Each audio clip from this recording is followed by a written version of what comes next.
Nataw yang ini. Ngawan na ka-constituency ka mga kapot ka Bangladesh. Bagyo piang mga day ubabu air, nga day unong rakway. Nasutho yung kijing yung kiparlok, kiparan masa, sanda, kapri hati ako Bangladesh. Kenang idantang ini aku agak hindaw. Idantang ini kecegah ka mga insyo kisa akong gajak menteri. What's no komento baka duler kadang nakitijong pi nakitijong nga jaga-jaga ka bangingin bahagaway kasmi pag IT ng pateng yang naghindaw ka babisyon siya kilong din kitijong pi jaga local and TV ay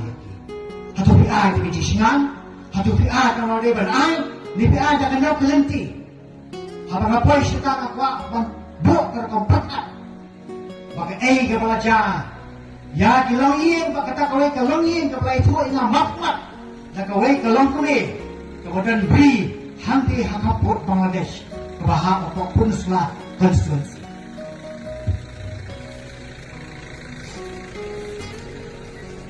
kata kalong kuli kemudian kumbas sopinyo sopubras nam kerta kong ingan nagakintin hakawai kasmi harap masyongkay hangiyang jongkay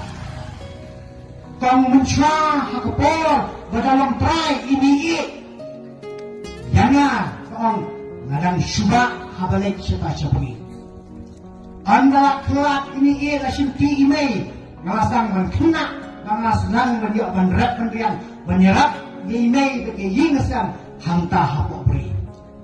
anda kelak se imei lasim ti makai tak beri ko ang sosi kolong maka dunia terkadang hanga mentang melong trasyo ya tak beri lasyak kini hak sarkar pala kaya sanarsia